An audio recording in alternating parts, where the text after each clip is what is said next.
ऐसा मंदिर है जहां तुझको तेरा भगवान मिले।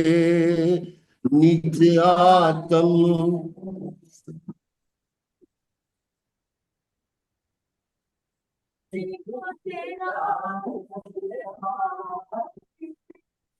उसमें ही नित्य विहार तू कर, जहां पूर्ण तुझे विश्राम मिले। में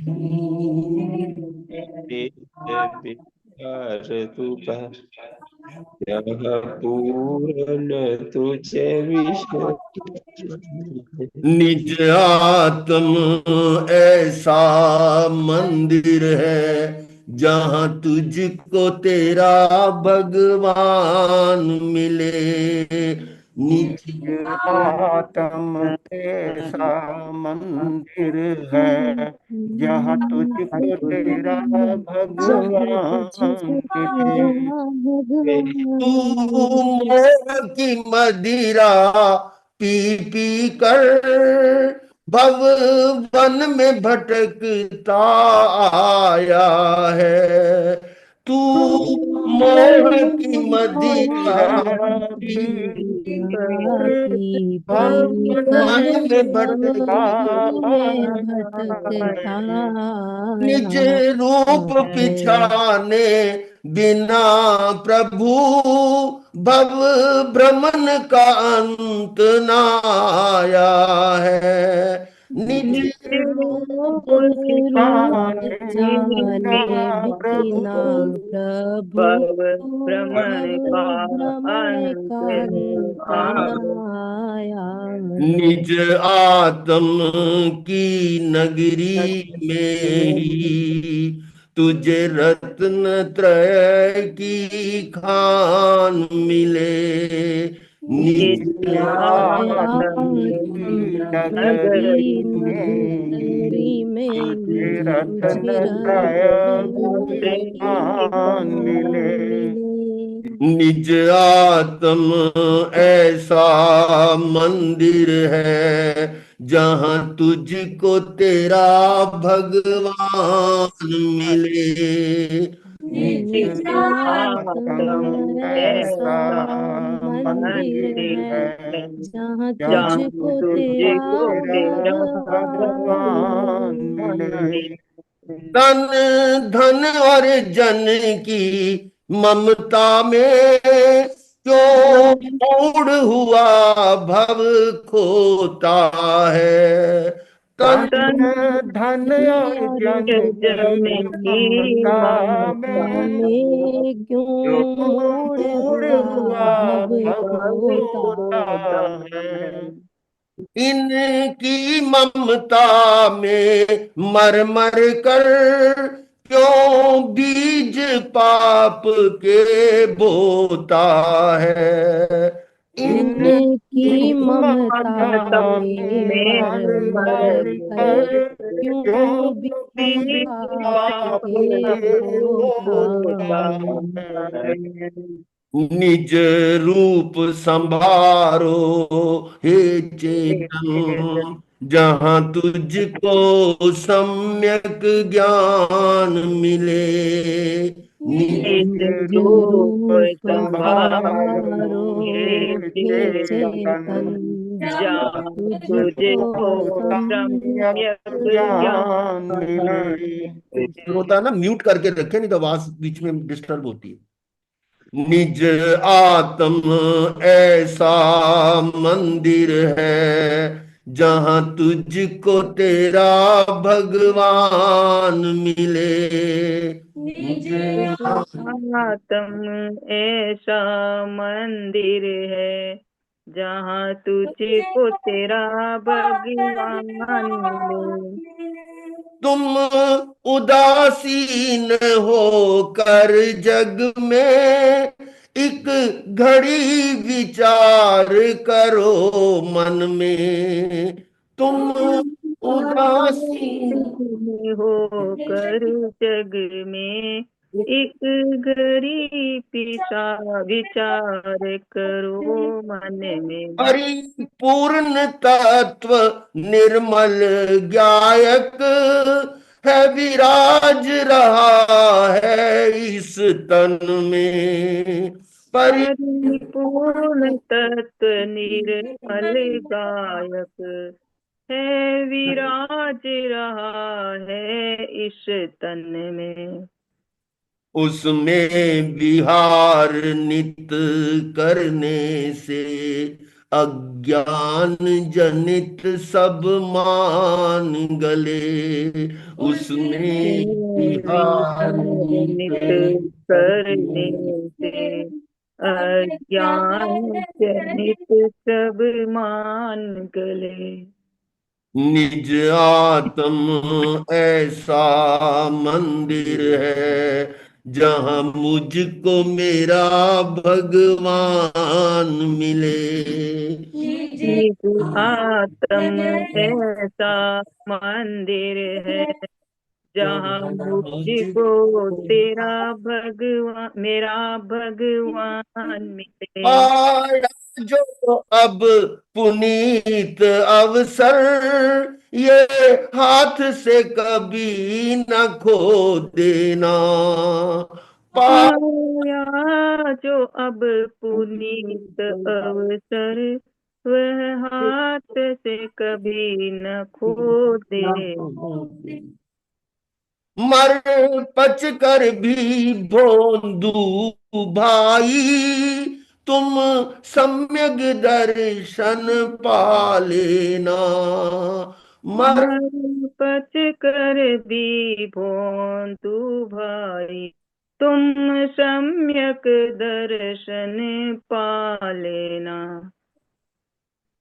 कोई सातिशय यह पुण्य तेरा, जो तुझको गुरु महान मिले। कोई शांति साथी जय पुण्य तेरा, जो तुझको गुरु महान। निज आत्म ऐसा मंदिर है, जहां तुझको तेरा भगवान मिले। निज आत्म आत्म ऐसा ऐसा मंदिर मंदिर है, है, जहां जहाँ तुझको तेरा भगवान मिले।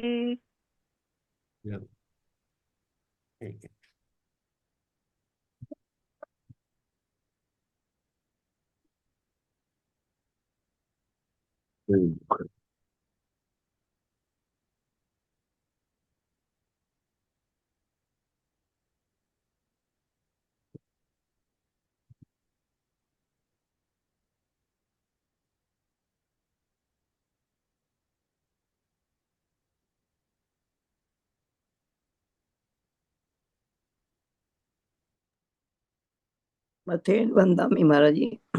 हाँ जी, विषय हमारा वही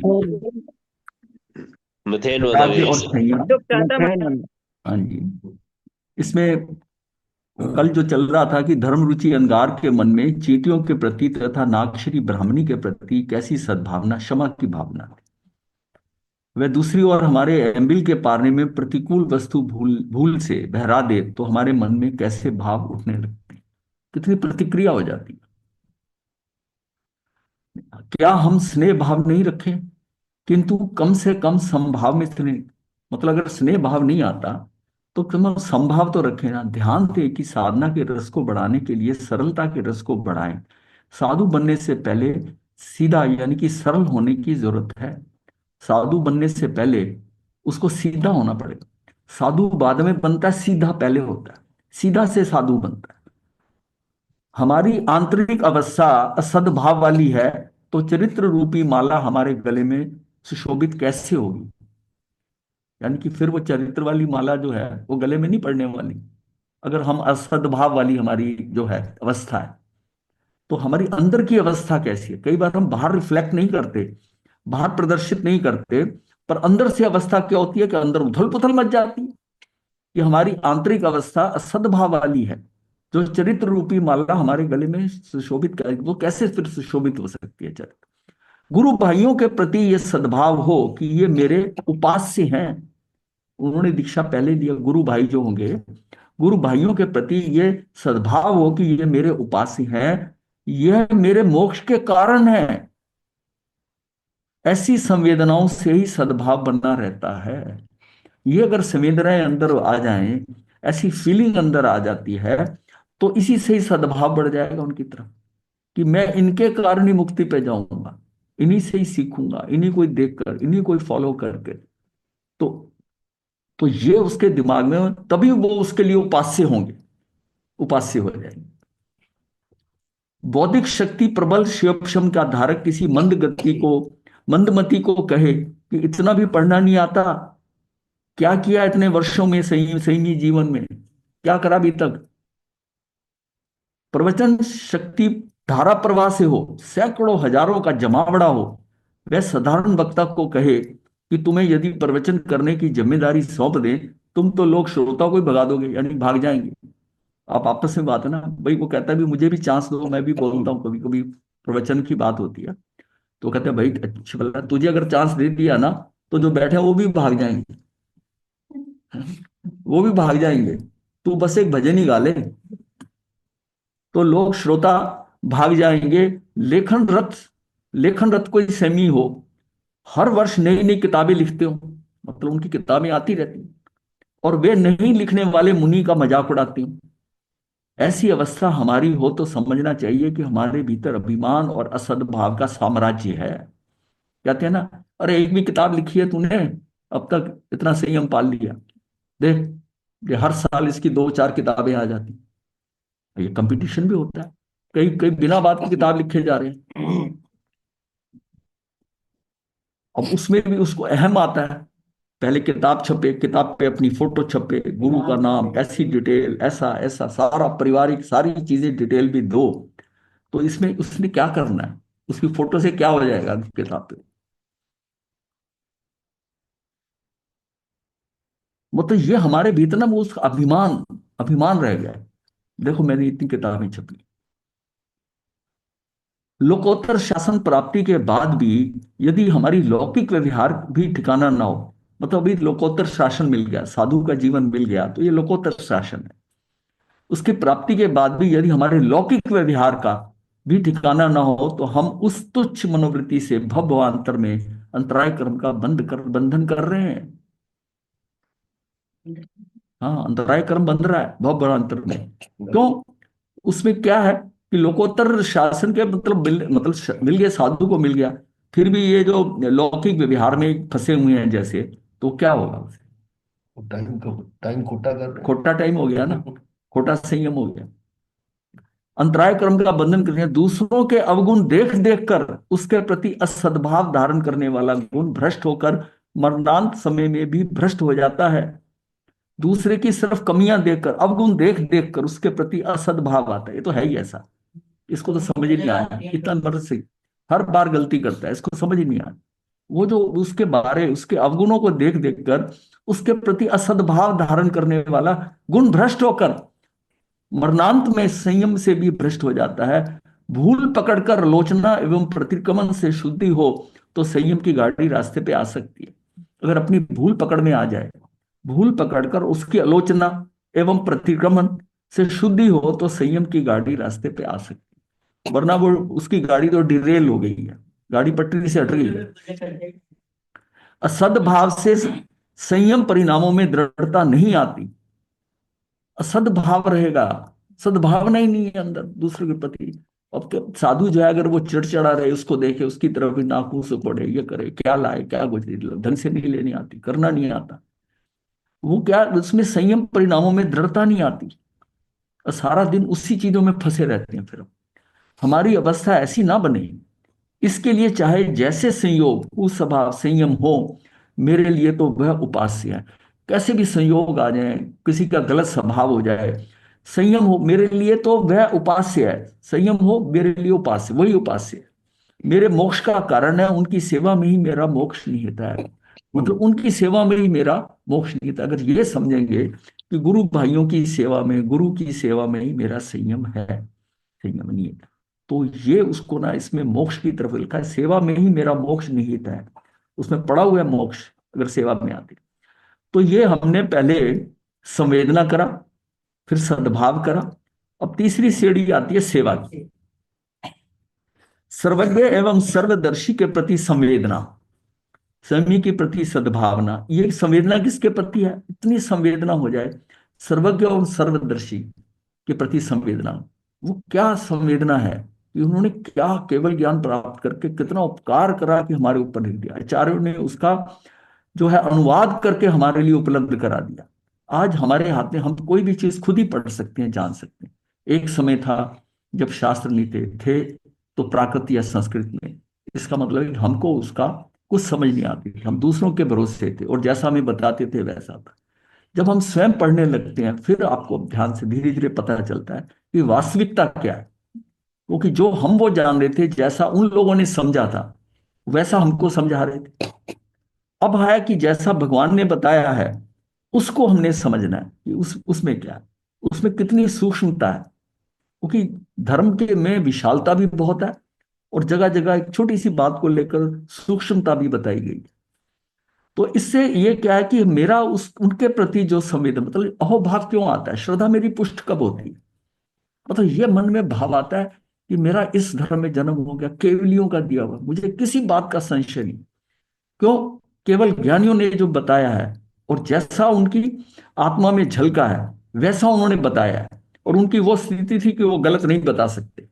ये बात समझ में आ जाए कि उनका मोहनी कर्म खत्म हो गया था, जिसके कारण मोहनी कर्म के कारण जीव जो है ना उल्टा सीधा चीजें को कर लेता है, अपनी भावनाओं से ऐसा कर लेता है।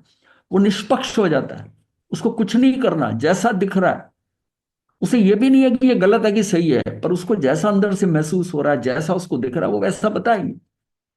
ये बात अगर समझ आती है तो अपने धर्म के विरुद्ध कितना विश्वास हो जाएगा, कितना विश्वास हो जाएगा कि इसमें कुछ भी रत्ती मात्र गलत नहीं। अगर कुछ नहीं समझ में आ रहा तो ये मेरी भूल है। ये इतनी श्रद्धा पुष्ट हो जाए पहली फर्स्ट में, ये सब ये पुष्ट होगी कि उनका सर्वज्ञ एवं सर्वदर्शी के प्रति संवेदना हमारी हो जाए। फिर उसके बाद में जैसे उनके प्रति है तो गुरु के प्रति भी हो जाएगी संवेदना कि गुरु मेरे कैसे हैं। पर सेमी के प्रति फिर सद्भावना होती है, उनको जानेंगे, उनका चरित्र पढ़ेंगे जैसा पढ़ते हैं, फिर उनको आता है कि उनके प्रति सद्भावना। यहां तक सद्भावना कि महावीर को जैसे गौशालक कर रहा था, उनका विचरण काल में भी वो ऐसी हरकतें करता था जिसके कारण कि उनको दंड मिलता था, दोनों को ही मिल जाता था, दंड मिल जाता था।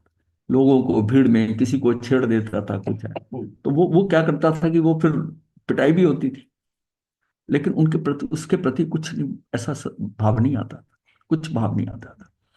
तो समी के प्रति वो संयमी था, उसके साथ सद्भावना था। एक एक बार की घटना आती है कि वो किसी कोई शादी की, मतलब शादी हो रही थी, तो उसमें दूल्हा दुल्हन में बड़ा जमीन आसमान का फर्क था। जैसे दूल्हा बहुत सुंदर है और दुल्हन पतली है, और दूल्हा जो है मोटा है, काला है, वो है, और जोड़ी मतलब बेजोड़ थी। हाँ, मतलब बेजोड़ के दो मीनिंग होते हैं कि जोड़ी सही नहीं थी, और एक कहते हैं बेजोड़ है, इसके मुकाबले पे कोई नहीं है। हाँ नहीं, हाँ, तो वो जो देख कर ना हंसने लगा, वाह क्या शादी है, एक ऐसी एक ऐसी ऐसी।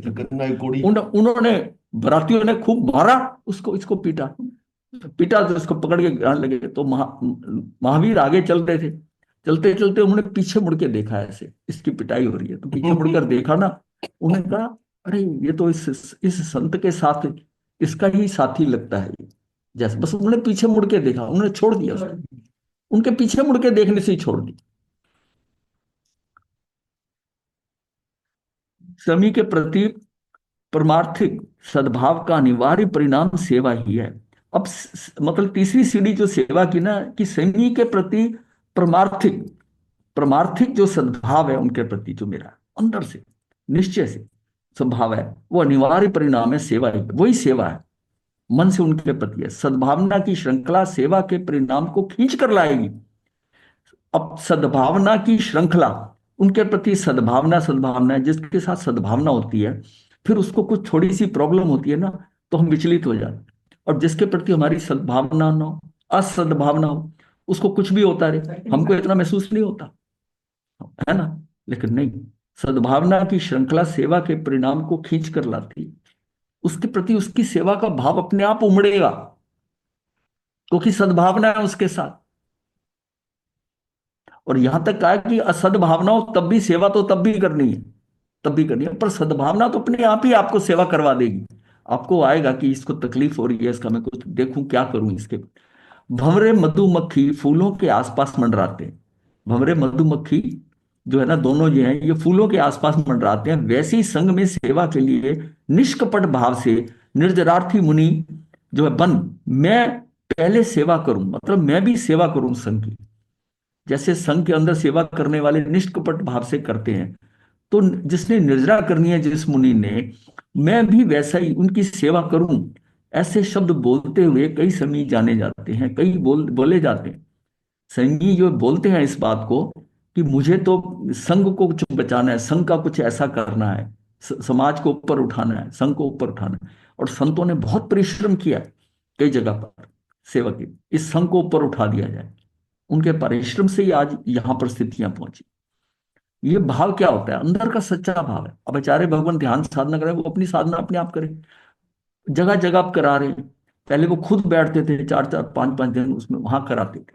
अब आगे मुनि, शेष मुनि जी वगैरह करा रहे हैं। तो इसमें क्या है कि वो उसमें कराने में, उनको कराने में कोई कह दे सही ना उनको मैंने शिविर करना है, और किसी को हाथ पकड़ के बार बार हमने देखा करते हुए, तू शिविर कर, तू शिविर कर, इतनी ज्यादा कहना ना। कई बार दूसरे संत कहते थे छोड़ो अगर नहीं करता है तो, इसके भाव नहीं तो रहना। हाँ इसके भाव नहीं, पर वो अपनी अपनी बात से नहीं जाते थे। पता नहीं इसका कब भाव हो जाए। और हमने देखा है कि कुछ लोग ना ना करते, एक बार आए और वो बदल गए, वो बदल गए। बिना मन के करना। हाँ, बिना मन के जबरदस्ती कहती है, चलो कहती है ना तो 4 दिन का कर लेते, 1 दिन का कर लेते। और उनकी स्थिति ऐसी पलटी है कि उसके बाद में वो, हाँ, ऐसे ऐसे शब्द बोलते हुए किसमें चलने जाते हैं। हमें सच्चा संत बनना हो या अपने गच्छ को तात्विक बनाना हो, तो व्यावच गुण को विकसित करना पड़ेगा। अपने गच्छ में जो है ना, अपने सिंगाड़े में भी वो तात्विक बनाना हो, मतलब उनको भी तात्विक बनाना हो, तो व्यावच गुण को विकसित करना पड़ता है। जब हम कई बार कोई साधु ज्यादा स्वाध्याय नहीं करता चल, लेकिन उसकी जब सेवा होती है ना, बीमार हो गया, उस गलान अवस्था के अंदर उसके साथ जब वो दूसरे सेवा करते हैं, तो उनके प्रति उसका ना सद्भाव उमड़ता है। हाँ, सद्भाव उमड़ता है कि देखिए मेरी इतनी सेवा करते हैं, मैंने तो कभी नहीं की। तो उस समय वो फिर नजदीक आता है, और फिर उस समय सेवा करते करते उसको जो है ना, वो थोड़ा थोड़ा ज्ञान देते हैं, ज्ञान देते हैं। मतलब बैठे हैं, उनके अंदर उसकी दबा रहे हैं, कैपेसिटी। टांगे दबा रहे हैं, सिर दर्द हो रहा है उसका, उसकी पीठ को थप कर रहे हैं। तो करते करते कुछ ना कुछ अपना स्वाध्याय चालू रखते हैं उसमें, और धीरे धीरे उस पर असर होता है, उस पर असर होता है। और उसको कहते हैं कि तू उधर जहां दर्द हो रहा है ना, वहां तुम ध्यान ही मत रखो, ध्यान मत रखो, तुम अपना ध्यान जो है ना इस सुनने में लगाओ। मैं जो बोल रहा हूँ ना उसको सुनते जाओ, और वो करता रहता है, दबाता रहता है। वो धीरे धीरे सुनते सुनते उसको, मतलब उसकी सेवा जो है ना, बाहर की शरीर की सेवा हो रही है, उसकी आत्मा की सेवा कर देते। और उसमें उसके पास और कोई काम नहीं होता बीमार व्यक्ति को, तो उसको कुछ ना कुछ वो उसकी जो है ना, मतलब हाँ, स्वाध्याय की डोज देते रहते हैं थोड़ा थोड़ा। और उसको कहते हैं कि तू इस बात के सुनने पे ध्यान रख। उसको पता है इसको दर्द हो रहा है, तकलीफ हो रही है, तो बोले नहीं नहीं, तू जो मैं बोल रहा हूँ ना, तू उस पर ध्यान रख, बाकी मैं देख रहा हूँ क्या करना है। मैं जब बीमार हुआ था तब क्या इन्होंने मेरी सेवा की थी, जो अब मैं इनकी सेवा करूं? अगर ये भाव आता है, ऐसे विचार यदि अपने हैं, तो समझना चाहिए कि हमें हमें सेवा के अवसर में लेन देन अथवा व्यापारिक ढंग से नहीं तोलना है। ये तो व्यापारिक ढंग हो गया, लेन देन हो गया कि भाई इसने, जब मैं बीमार हुआ था तो इसने तो मुझे देखा नहीं था मेरी तरफ, अब मैं क्यों करूं इसको, क्यों करूं उसको। अब ये जो लेन देन वाला स्वभाव है ना, ये व्यापारिक ढंग हो गया, लेन लेन देन वाला। क्योंकि इसमें लाभ हानि का प्रश्न ही नहीं उठता। सेवा में अंततः लाभ ही लाभ है, सेवा में अंततः लाभ ही लाभ। क्योंकि जब जिसकी सेवा कर रहे हैं ना, अपनी भी सेवा हो रही है आत्मा। हम उस टाइम इतने सहज भाव से, हाँ, हम मतलब उसको उसको जब, मतलब इतनी भाव में अनुकंपा तो आती है ना उसके ऊपर, वो उसके ऊपर अनुकंपा में कि मतलब समानुभूति हो जाती है। समानुभूति, सहानुभूति नहीं, समानुभूति। कि तेरे बहुत दर्द हो रहा है क्या, यहाँ कहाँ हो रहा है दर्द, जहां मैं दबा दूं, वो समानुभूति हो रही है। एक शब्द है सहानुभूति, एक है समानुभूति। जैसा दुख वो महसूस कर रहा है वैसा हम समझ आए कि इसको लगता है बहुत तकलीफ हो रही। उस फीलिंग को सोचना, विचारों से ही सोच रहा है, हमें फीलिंग तो हो नहीं रही उस दुख की, पर उसको जितनी दुख हो रहा है उसको हम कई बार डांट भी देते हैं, तो क्या हाय हाय लगाए रखी है, हाँ? सहन नहीं कर सकता। चोट पाया। हाँ, वो चोट पड़ती है, उससे उसको और दुख होता है। उसको होता है उधर ध्यान ही मत दे, नहीं तो कर्म बंद होगा तेरा, तेरा ऐसा होगा। तू बस अपना जो है ना, मैं बोल रहा हूं ना, तो उसको सुने जा, और वो दबाते रहते करते रहते। मतलब ऐसे ऐसे करने से भी, उस सेवा से भी ना, वो बदल जाता है। जब उसकी इतने दिनों तक लगातार सेवा होती है तो कितना उस पर प्रभाव पड़ता है कि कैसे लोग हैं मेरी सेवा, मैंने तो किसी की नहीं थी, मैंने तो इसको कभी ऐसा नहीं किया, मेरे मेरे तो विचार कभी आया ही नहीं किसी की सेवा करने की। अब उसमें परिवर्तन होता है, परिवर्तन होता है। आज तक हुई भूलों का पुनरावर्तन नहीं करना है, और मतलब भूलें हुई भी हो तो उसका पुनरावर्तन नहीं करना है, भूतकाल को भूलना है। भूतकाल को भूलना है। यदि हम भूतकाल को नहीं भूलते हैं तो क्या क्या क्या ये हमें शोभा देता है? याद रखे, मेरे साथ हुआ व्यवहार मेरे पाप कर्मों का उदय है। मान लिया मेरा किसी ने, मैं बीमार हुआ, मेरा किसी ने नहीं किया, ये सोचे, अब मुझे क्या जरूरत पड़ी है करने। ऐसा इस ऐसे भूतकाल को भूलना है। कोई हुआ, ये तो तुझे अवसर मिल रहा है, उन्होंने ही नहीं किया अगर तेरा, तो वो उन्होंने अवसर खो दिया, उन्होंने लाभ का अवसर खो दिया, तुझे मौका मिल रहा है। तू उस चक्कर में मत फंस, उस चक्कर में नहीं फंसना है। क्या ये हमें शोभा देता है? याद रखे, मेरे साथ हुआ व्यवहार मेरे पाप कर्मों का उदय। मैं तो वो जो मेरे साथ हुआ, मान लिया मेरी सेवा नहीं हुई, तो फिर ये सोचो मेरे कर्मों में नहीं था, दुख मैंने सहना था। भूतकाल किसी किसी आगे बढ़ते हुए का सुंदर नहीं होता। भूतकाल किसी जो आगे बढ़ रहा है उसका भूतकाल, तो भूतकाल से तो वर्तमान उसका अच्छा ही होगा। तो भूतकाल किसी आगे बढ़ते हुए का सुंदर नहीं होता। मरीचि के भव में विपरीत रूपना, विषभूति के भव में विशाखानंदी को मारने का निदान करना, वासुदेव के भव में सिंह की हिंसा कर दी, शैया पालक के कानों में शीशा डलवाना, इन सब पर दृष्टि ना डालकर अपितु महावीर प्रभु की संयम साधना, क्षमा का भाव और समाधि की ओर दृष्टि रखकर गुणगान करते हैं। अब ये सारी चीजें करिए महावीर के जीवन में भी, लेकिन इस पे दृष्टि थोड़ी डालते। जहां जहां उन्होंने अनुकंपा की है, हमको क्या, चंड कौशिक आता है कि चंड कौशिक पे कैसे उपकार कर, कितने जीवों पर उपकार किया। वो जो किया उन्होंने पिछले जन्मों में जो किया है वो ठीक है, उन कर्मों के अनुसार हो गया, तो उस पर दृष्टि नहीं रखनी। ऐसे ही जो सेमी साधु हमारे दूसरे हैं, उन्होंने कैसा भी व्यवहार किया हो, वो पीछे भूतकाल को भूल जाना है, उसका नहीं। अब अवसर क्या है, तेरा भाव क्या हो रहा है? अगर तेरा अंदर से भाव सेवा करने का हो रहा है तो सेवा कर, सेवा कर। समाधि की ओर दृष्टि रखकर गुणगान करते हैं तो फिर किसी भी श्रेणी के भूतकाल का अवलोकन करने से उसके प्रति अरुचि का होना कहाँ तक उचित है? मतलब उसके प्रति जो है ना, हम ऐसा अवलोकन करके उसके भूतकाल का, किसने ऐसा किया था, इसने ऐसा किया था, और भी तो बीमार थे, इसने कभी किसी की हेल्प की है, किसी का ऐसा किया है। तो भूतकाल का अवलोकन करने से उसके प्रति अरुचि का होना कहाँ तक उचित है? ये हमारे संयम के अंदर, मतलब ये तो अवसर है, ये अवसर है कुछ ग्रहण करने के, कुछ पाने के, लाभ के। हमें तो भविष्य के आत्म उत्थान के विषय में ही सोचना उचित है। पीछे क्या हुआ, कुछ नहीं, अब मैं जो करूंगा मेरी आत्मा का उत्थान होगा, अब मैं आगे बढ़ जाऊंगा।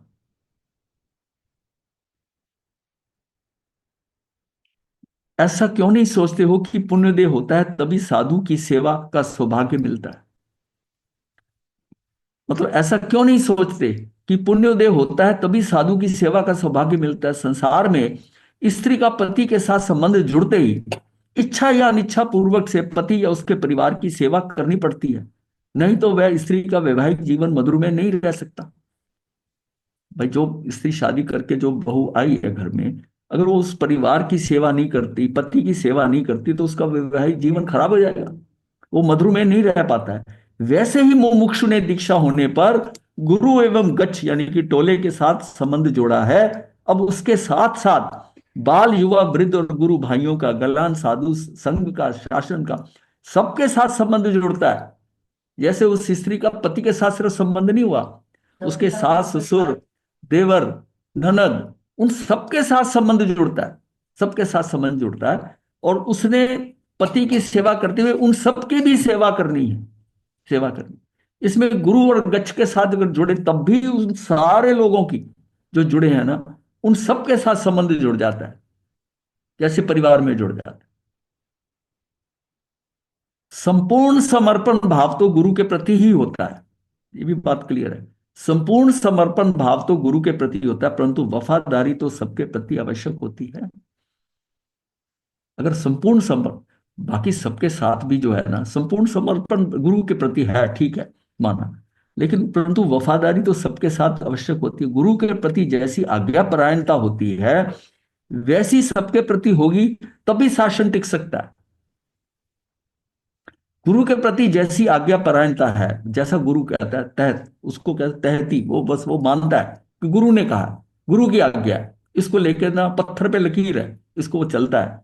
तो वैसे ही सबके प्रति होगी। क्या सबके साथ ऐसा है जैसा गुरु के साथ है? और गुरु की बात सिर्फ मान के गुरु के आगे पीछे रहना और बाकी किसी को ज्यादातर उस पर ध्यान ही नहीं देना, इग्नोर करना, दूसरे साधु संत हैं उनको भी कुछ नहीं ध्यान देना, बस गुरु के साथ लिंक एक बना लिया, ऐसा खाली इससे नहीं चलता। वैसी सबके प्रति होगी तभी शासन, क्योंकि वो फिर उसकी टोटल पर्सनैलिटी चेंज नहीं हुई, वो तो लाभ हानि देख रहा है और वो बाहर दुकानदारी कर रहा है कि गुरु खुश है तो मेरा काम हो गया, ये खुश है तो वो गुरु के साथ तो उसकी इक्वेशन अच्छी है। यहां तक देखा गया है कि सबकी इंडिविजुअली गुरु के साथ इक्वेशन बहुत अच्छी है, समीकरण अच्छा है, गुरु जो कहे सब करते हैं। लेकिन गुरु के हटते ही आपस में क्या करते हैं, आपस में क्या होता है, वैसी सबके प्रति होगी तभी शासन टिक सकता है। नहीं तो क्या शासन का, अगर गुरु मान लिया वहां से हिले, गुरु चले गए, क्या होगा, विघटन हो जाता है, भाई एक दूसरे को मानने को तैयार ही नहीं। याद यह है कि गुरु के बाद जो नंबर 2 है उसको भी गुरु माने, ठीक है, गुरु चले गए किसी का तो 2 है, नहीं, वो सारे बिखर जाते हैं। क्यों? वो सारे अकेले अकेले थे और सारे अकेले अकेले गुरु से जुड़े हुए थे,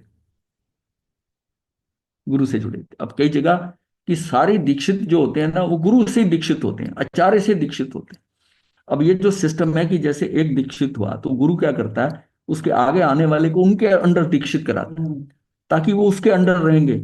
मैं अगर नहीं भी रहूं तो ये उनका जो है तो उसकी सब पोजीशन हो जाती है, नीचे की पोजीशन हो जाती है, उसके आगे फिर उसके आगे ऐसे बनते, वो सीढ़ी बन जाती है। उसके लाभ भी है और नुकसान भी है। अब अब ये सारे अलग अलग कई जगह है कि उसकी दीक्षा गुरु, सीधा गुरु वही होंगे, अच्छा गुरु वही होंगे और सब एक दूसरे को बदलते रहेंगे, उनके सिंगाड़े भी बदलते रहते हैं, सिस्टम वो भी ठीक है, मतलब किसी के साथ लगाव नहीं है, जहां जाता है वहां पर ऐसा है। पर जो जिस गुरु के आगे दीक्षा ली ना, अंदर से जुड़ाव उसके साथ ज्यादा होता है, ज्यादा होता है। ऐसी सबके प्रति होगी तभी शासन टिक सकता है। वफादारी पूर्वक हम जितने जितने अंशों में कर्तव्य करेंगे उतने ही हम निश्चय से साधु संस्था में हैं, अन्यथा वेश मात्र से ही साधु। अब जितने जितने अंशों में वो कर्तव्य करेंगे, ये जो सारे कार्य करेंगे, उतने ही हम निश्चय से साधु, मतलब साधु की पोजीशन में हम वहां पर हैं, उतने हम उतने साधु हैं, मतलब ये समझ लो उतनी परसेंटेज में साधु हैं, अन्यथा वेश मात्र से ही साधु, सिर्फ वेश ही मात्र से साधु। साधना इतिहास यानी कि हिस्ट्री जो है जैसी है, चौथी पांचवी कक्षा का इतिहास 10वीं 12वीं कक्षा में याद ना रहे तो चलेगा। भाई चौथी पांचवी क्लास में जो पढ़ा था हमने वो 10वीं 12वीं कक्षा में याद ना रहे तो चलेगा, परंतु गुण गणित यानी मैथ जैसे हैं, दूसरी तीसरी कक्षा में सीखा हुआ गणित जीवन भर तक याद रखना होता है। मैथमेटिक्स वो जोड़ घटा वो जो है गुना गुना भाग, वो ये नहीं कह सकता कि तीसरी चौथी में किया था मैं 10वीं 12वीं में मुझे नहीं आता, मैं तो ऐसा नहीं, ऐसा नहीं है। और चीजें चाहे भूल जाए पर उसका गणित जो मैथमेटिक्स है ना वो तो आगे तक चलेगा, तक याद रखना होता है। 100 और 100 सभी जगह 200 ही होते हैं, कहीं भी 50 कर दिए तो दिवाला निकल जाता है। अगर दुकानदार में बैठा हुआ और 100 में 100 जोड़कर अगर हिसाब 50 कर दे तो उसका तो दिवाला निकल जाएगा। वैसे ही संसारीपन में की गई समायिक आदि साधना साधुपने में छूट जाती है। ये किससे जोड़ा हुआ देखो जरा, वैसे ही संसारीपन में की गई समाई यदि साधना साधुपने में छूट जाती है, जैसे जैसे संयम में ऊपर की दिशा में पहुंच जाते हैं, वैसे वैसे छोटी छोटी साधनाएं छूटती जाती हैं। जो पहले गृहस्थ में करते थे ना, छोटे छोटे, या पचकान करते थे, वो धीरे धीरे वो छोटी छोटी साधनाएं छूट जाती हैं। पर गुण तो एक भी छोड़ने जैसे नहीं है। जैसे वो मैथ के साथ जोड़ा है कि वो नहीं छोड़ सकते आप। कैसे आप कुछ छोटी छोटी साधनाएं करते थे, वो नीम पचका। हाँ, नीम पचकान छोटे छोटे ले लेते थे। कई ऐसे भी थे कि हमारे पास आते थे ना, अगर 25 मिनट के लिए आए तो हमारा संवाद करा दो। वो 20 मिनट का समर उसी को समझते थे कि उसमें वो समझते थे मैं साधना में हूं, जैसे आकर बैठा हूँ 20 मिनट का समर करा दो। 48 मिनट जिसके होते थे वो लिखा के साथ वो समाइक ले लेता था, हमारा समाइक दे दो, ये भी कहते। तो वैसे ही छोटी छोटी साधनाएं छूट जाती हैं, पर गुण तो एक भी छोड़ने जैसे नहीं है। जैसे गणित जीवन के अंत तक याद ना रखें तो संसार नहीं चलेगा, वैसे ही धर्म जगत में भी जीवन के अंत तक, अरे यहां तक कि प्रलोक में भी एक भी आंतरिक गुण ना छूटे, ऐसी सावधानी जरूरी है। वो गुण एक ना छूटे।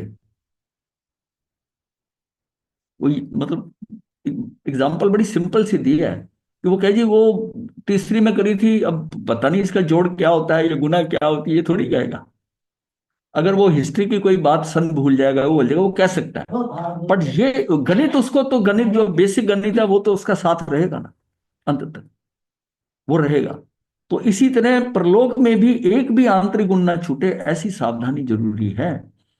सेवा गुण है। अब ये क्या ना, गुण एक भी गुण ना छूटे, सेवा गुण है। उसका जैसे जैसे विकास होगा, हृदय में विशालता अनुभव में आएगी, अर्थात आंतरिक सुख का विकास होता जाए। मतलब सेवा ऐसा गुण है कि जैसे जैसे सेवा करने में विकास होगा ना, उसकी हृदय में विशालता अनुभव होगी। दूसरे की सेवा करके उसको क्या लाभ होता है, विशालता अनुभव में आएगी, अर्थात आंतरिक सुख का विकास होता जाए। उसको ऐसा सुख महसूस होगा, नहीं अब इनकी स्थिति पहले से अच्छी है, ये अब ठीक हो रहा है, ये हो रहा है। उसके साथ मतलब उसको आंतरिक सुख का विकास होगा, वो विकास होता जाएगा उसका। यदि आंतरिक गुण छूट जाएं तो धर्म जगत में भटकने की संभावना है। इसलिए सावधानी पूर्वक गुणों का विकास अभ्यास आवश्यक है। जैसे जैसे गुणों का विकास होगा वैसे वैसे हम उन्नति करते जाएंगे। शास्त्रों में तो व्यावच गुण से तीर्थंकर गोत्र नाम कर्म बंधने की बात कही गई है। ये उत्तराधीन सूत्र के सूत्र 29 में आता है। ये अपने वस्त्र प्रक्षालन के साथ गलान के, अपने पानी लाने से पहले गलान के पानी विहार से उसकी उपदी उठाना, उनकी गोचरी में अनुकूलता का ध्यान रखना, प्रेम से सहजता पूर्वक उन्हें संभालना, उनकी तकलीफ को गंभीरता से सुनना, उनको धीरज देना, ऐसे सभी सेवा के कार्यों में निरंतर स्वयं को जोड़े रखना, ये जोड़े रखना है। अपने वस्त्र प्रक्षालन के समय मतलब अपने वस्त्र का प्रक्षालन किया है और अपने पानी लाने से पहले पहले उसका पानी ले आया हूं। हाँ, उसको कहना ना पड़े वो मेरा कोई पानी नहीं। गलान के लिए पानी, विहार में उसकी उपदी उठाना, उनकी गोचरी में अनुकूलता का ध्यान रखना, इनको क्या चीज जो है वो ठीक रहेगी वही खानी है, उनके लिए वही चीज बनवानी है। कई बार वो अपने लिए नहीं कहता किसी के, पर उसकी अनुकूलता को देखकर श्रावक के घर से क्या करके भी इनको खिचड़ी देनी है, खिचड़ी बना दे। तो मतलब उसकी गोचरी में अनुकूलता का ध्यान रखना, प्रेम से सहजता पूर्वक उन्हें संभालना, उनकी तकलीफ को गंभीरता से सुनना, उनको धीरज देना, ऐसे सभी सेवाओं के कार्यों में निरंतर स्वयं को जोड़े रखना। कुछ समय कहते हैं कि हमें सेवा का अवसर ही नहीं मिलता। उन्हें जानना होगा कि मात्र गलान की सेवा ही सेवा है, ऐसा नहीं सोचना चाहिए, बल्कि दिन भर के अनेक छोटे मोटे कामों के प्रति अनभिज्ञ रहना उचित नहीं है। ऐसे बहुत से कार्य होते हैं जिनकी जिम्मेदारी किसी की नहीं है, जैसे सामान जमाना, पात्र उपकरण व्यवस्थित रखना आदि। वो पात्र पड़े हैं, खुले हैं, कैसे हैं, सामान है, सामान जमा दिया, हाँ व्यवस्था कर दी। वो शॉल ऐसे खुला पड़ा है, उसको तय कर दिया। तो ये क्या है, गलान साधु के समाचार सुनने के बाद अपने हाथों का काम छोड़कर यदि तुरंत सेवा में ना लगे तो निश्चित भाष्य में 2970 और बृहत कल्प के भाष्य 1872 में प्रायश्चित बताया है। स्वाध्याय तब मान लिया वो कुछ कर रहा है, अपना काम कर रहा है, ठीक है मैं इसको करने के बाद में करूंगा, इवन गुरु की भी आवाज अगर आती है, गुरु का संदेश आता है, जो कर रहा है वही छोड़ दे। एक होता है इसको मैं निपटा के जाऊंगा, तो उसने क्या हुआ, प्राथमिकता अपने काम को दी, और वहां पता नहीं कितनी अर्जेंसी है, कोई पता थोड़ी है। तो स्वाध्याय तप विहार ध्यान वाचना आदि में जैसा उत्साह है, वैसा सेवा में क्यों नहीं। जैसा हमारा स्वाध्याय का, तप में, विहार ध्यान वाचना आदि में जैसा उत्साह है, वैसा सेवा में नहीं। सेवा में उतना उत्साह नहीं होता। अपने कामों में उत्साह है, मैंने स्वाध्याय करना है, मैंने ये करना है, बहुत देखा जाता है। स्वाध्याय तप है, विहार में एकदम तैयार होना, फटाफट करना, अपना अपना सारा करना। पर क्या सेवा में नहीं है? उसका सामान पैक हो गया कि नहीं है, उसका सामान लाने कुछ रह तो नहीं गया उसका, उस दूसरे साथी का देखना। तो वैसा हमारे मतलब गहराई से विचार करेंगे तो इसका कारण हमारे भीतर में रहने वाला अभिमान नजर आएगा। मैं क्यों देखूं, वो अपना अपना सामान पैक करे, अपना करे, मुझे क्या जरूरत पड़ी, मैंने अपना कर दिया। ऐसे जिस कार्य में हमारा अभिमान बढ़ता है, जैसे स्वाध्याय करने से पंडित बनेंगे, तप करेंगे तो प्रसिद्ध होंगे, व्याख्यान से हठ अनुष्ठान करवाने से वाहवाही होगी, इन्हीं से हमारा उत्साह टिकता है। परंतु सेवा करने में, गंदे कपड़े धोने में, गोचरी के लिए घर घर घूमने में, काम में ना हुआ या बिगड़ गया तो डांट पड़ने में हमारे अभिमान पर चोट पड़ती है। इसलिए गलान की सेवा करने से अपने आप को थोड़ा पीछे रखते हैं, वो पीछे रहते हैं। मतलब दूसरे की सेवा करने में ना कोई और आगे बढ़ जाए तो बहुत अच्छा है। जिस काम में अपना अभिमान टिकता है, उस काम में जीव स्वयं को लगाने में तत्पर रहता है। जिसमें मेरा अभिमान टिकता है ना, मेरा, वो उस काम में जीव स्वयं को लगाने में तत्पर रहता है हमेशा। परंतु जहां अभिमान पर चोट पड़ती है तो वह एक कदम चलने की भी हमारी तैयारी नहीं। जब अभिमान पे चोट पड़ती, अब इसका एक्सपेरिमेंट जिस टाइम, हाँ हाँ, वो उसको जिस में वासुदेव के भव के अंदर जब थे वो, वासुदेव से पहले ये वसुदेव कृष्ण के पिता, तो उस समय पर वो जिस साधु को था, खाना खाने लगे थे घर पर आकर, उन्होंने कहा एक साधु है, सेवा भाव बहुत होता था, तो वहां उठकर गए। वहां गए तो उसको देखा, उसकी बहुत बुरी हालत है। उसने बहुत डांटा, अब आयो, ऐसा करो। एक्चुअली वो देव था, परीक्षा ले रहा था उनकी। तो देवलोकों में ये बात हुई थी कि ये इसकी परीक्षा ली जाए इसकी। तो वो कहता है नहीं नहीं, मुझे विलंब हो गया। लेकिन जबकि वो भोजन अपना छोड़ के गया था, भोजन बीच में ही उसने एक और नहीं डाला। जैसे ही उसको पता चला कि साधु बहुत तकलीफ में है, वो मैसेज आया, भागा हुआ वहां गया। वहां पहुंचकर उनको उठा लिया। उसने उन्हीं के ऊपर विष्ठा कर दी, मलमूत्र त्याग दिया, कुछ नहीं किया। उसने चलते रहे, उसको लाते रहे, और वो उसको कष्ट देता रहा, इतने कष्ट देता रहा। जितनी गंदगी थी उसे ऊपर धर दिया उसको, तब भी उसने नहीं किया उससे। तो ऐसी ऐसी जो बात होती है ना, एक वो उसका आता है, हाँ हाँ, इनका तो नंदीशन तो इन्हीं का नाम था, नहीं वो चंद्र रुद्राचार्य। हाँ, वो उसको अपने गुरु को ले जा रहा है कि भी जल्दी यहाँ से भाग चले, नहीं तो मेरे माँ घर वाले आ गए तो लड़ाई झगड़ा हो जाएगा। तो वो उस पे ऊपर ठोकर लग रही थी, तो आगे से पिटाई कर रहा है, और वो चले जा रहा है, चले जा रहा है। अब देखो उसने क्या साधना की होगी उस समय, उन चोटों को सह करके मन में सोचता है मेरे कारण गुरु को दुख हो रहा है, जबकि रात का समय था तो दुख हो रहा है। लेकिन वो कितनी मतलब भाव से वो हो गया, केवल ज्ञान हो गया। तो बताओ, कोई साधना करी, कोई कुछ किया गया? मतलब वो ऐसी पोजीशन कि उसका अंदर से रस इतना अंदर से तैयार हो गया कि उसी से उसको केवल ज्ञान हो गया। किंतु जहां भी मान पर चोट पड़ती है तो वहां एक कदम चलने को भी हमारी तैयार नहीं थी। भरत चक्रवर्ती को अरिसा भवन में हुए केवल ज्ञान को हम जानते हैं, परंतु पिछले भव में प्रतिदिन 500 मुनियों की गोचरी अहोभाव से उत्साहपूर्वक लाने के प्रसंग पर ध्यान नहीं देते। वो भरत चक्रवर्ती बना, तो भरत चक्रवर्ती क्यों बना? अब हमें ये तो पता है कि उड़ीसा भवन में उनकी अंगूठी गिरी, उनको केवल ज्ञान हो गया। लेकिन इस सारे के पीछे है क्या, कि पिछले भव के अंदर 500 मुनियों की जो सेवा की थी, दोनों ने की थी, बाहुबली ने भी, उसने मतलब सेवा शुश्रूषा करी थी, इन्होंने भोजन 500 का अरेंज किया था दोनों ने। अब दोनों में से एक चक्रवर्ती बना। अब एक चक्रवर्ती तो दूसरे को सेवा कर, चक्रवर्ती एट ए टाइम एक ही हो सकता है, तो वो कामदेव बने। ये पहले कामदेव थे, इतना खूबसूरत, और शक्ति में उससे ज्यादा हो गया। वो चक्रवर्ती बना, उसको उसमें क्या फर्क आ गया, क्योंकि उन्होंने द्रव्य से ज्यादा की थी। भरत चक्रवर्ती ने उन 500 मुनियों की द्रव्य से बहुत सेवा की थी, भोजन उपलब्ध कराया था द्रव्य से, उसको गेन ज्यादा द्रव्य से हुआ, उसको गेन ज्यादा द्रव्य से हुआ।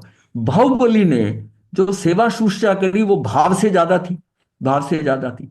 इसके कारण उनकी शक्ति उससे ज्यादा और रूप उससे बहुत ज्यादा, दोनों, बाहुबली का, दोनों की बैलेंस, दोनों ने कार्य किया तो दोनों में फर्क ये हो गया कि एक ने भाव पे ज्यादा जोर था, एक का द्रव्य पे ज्यादा जोर था। और द्रव्य से उसको क्या, चक्रवर्ती से ज्यादा द्रव्य किसको मिल सकता है, द्रव्य मिला। अब वो जो हम देखते हैं कि भाई वो अंगूठी गिरी और उनको केवल ज्ञान हो गया, उसके पीछे तैयारी तो पीछे की थी, पीछे की थी। तो भरत हरा देते, बाहुबली के ऐसे बल की तरफ हमारी दृष्टि जाती है, किंतु उनके द्वारा की गई 500 मुनियों की व्यावच, ये बाहुबली की व्यावच की तरफ ध्यान नहीं देती है।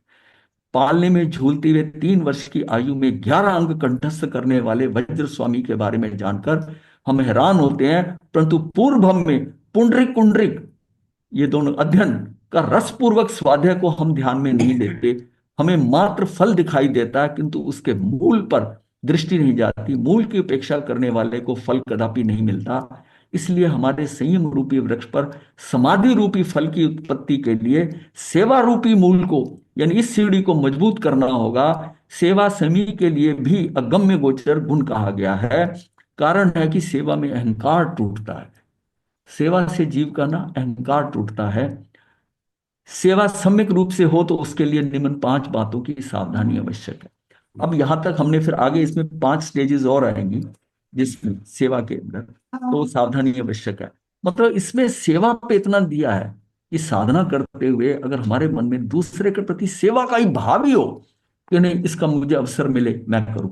यहां तक कोई और सेवा कर रहा है पर आपको होता है कि अगर ये मुझे अवसर मिले तो मैं इसको ले लूं, इस अवसर को मैं करूं, ये उसको भावना उसको तार देगा। अगर उसको आगमों का ज्ञान, ये तप, ये वगैरह नहीं भी किया हुआ, वो सेवा ही उसको ले जाएगी, सेवा आगे ले जाएगी। लेकिन वो निष्काम भाव से हो, एकदम सहज होकर से हो। ठीक है गुरुदेव। ये डिजाइन करते थे हम, ये डिजाइन उन्होंने भी की। महाराज भी बड़े महाराज सुना। हाँ जी। नमो अरिहंतानम, नमो सिद्धानम, नमो आये, नमो वज्रायनम, नमो लोये सब साहुनम ऐसो पंच नमो कार सब उपापनासनम मंगलानं सव्य सिंह परमं हरि मंगलम चतारी मंगलम अरिहंता मंगलम सिद्धा मंगलम साहु मंगलम केवली अनंतो मंगलम चतारी लोकोत्तमा अरिहंता लोकोत्तमा सिद्धा लोकोत्तमा साहु लोकोत्तमा केवली अनंतो धम्मो लोकोत्तमा चतारी शरणं पवज्यामि अरिहंते शरणं पवज्यामि सिद्धे शरणं पवज्यामि साहु शरणं पवज्यामि केवली पनतं धम्मं शरणं पवज्यामि चार शरण सुख करने मंगल करने सदा। मत्थे वंदना गुरुदेव। मथे मथेन वंदामि गुरुदेव। हाँ जी, हाँ जी, सुखदाता गुरुदेव। हाँ जी, हाँ जी। गुरुदेव उपासना का नमस्कार करें।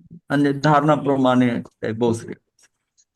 देखिए सेवा तो है ना, ये तो साधुओं की बात हो रही थी, पर सेवा तो गृहस्थ में भी एक, लेकिन वो ना मोहवश सेवा होती है, उसमें मोह का फैक्टर ज्यादा होता है। साधु को दूसरे साधु के साथ मोह नहीं, उसको उसके कर्तव्य के कारण होता है ना, इसलिए लाभ ज्यादा होता है। जैसे भिखारी को एक रोटी देना और साधु को एक रोटी उसके पात्रे में डालना, दोनों में कितना फर्क हो जाता है। जिस साधु की हम सेवा कर रहे हैं वो उस संयम में लगा हुआ है, उसमें संयम में, उसको हम सहायक, उसकी साधना में सहायक कर बन रहे हैं। तो इसमें साधु भी नहीं, श्रावक भी है। साधु साध्वी का जो इतना ध्यान रखते हैं उसका मेन कारण ये होता है कि उनका श्रद्धा भाव होता है, सेवा का भाव होता है, और वो इसको एक अवसर समझते हैं। मान लिया साधु बीमार हो गया तो उसको दवाई ला के देनी, ऐसा करना, व्यावच करना, ये सारा, ये जिस टाइम हमने श्रमण संघ विकास फंड बनाया था उस टाइम यही बात थी कि साधु साध्वी का जो जी करते करते हैं, पर संस्था करे, और संस्था में ये निर्जरा का कारण बन जाता है, नहीं तो पुण्य का कारण रह जाता है। अगर आपने किसी साधु की सेवा करी और इस भाव से कि मैंने इनका किया, तो 1 to 1 हो गया। हाँ मैं 1 to 1 हो गया तो वो उसमें पुण्य बन जाएगा। अब ये आपने पैसे संस्था को दे दिए विकास मंडल, और संस्था कर रही है, आपको नहीं पता आपका पैसा किस साधु के काम आया, काम आया, तो ये आपको क्या बेनिफिट मिलेगा? आपकी निर्जरा। हाँ, निष्काम भाव से आपकी निर्जरा होगी। दोनों चीजों में फर्क है। हाँ, ये चीज सब। कहने भी आ जा रहे मैंने इसको दवाई दी, मैंने इसको हाँ दवाई हाँ, दी, कहने वो भी- भाव आ जाता है, मैं दे रहा हूं, यही भाव आ जाता है हाँ, कि महाराज को मैंने दवाई ला के दी। हाँ, इसीलिए वो संस्था जब बनाई थी ना, इसलिए कि लोग संस्था को दे, संस्था करें, ताकि साधु को कहकर ना मंगानी पड़े। साधु को किसी से कहकर कुछ मंगाने में ना उसको हिचक होती है।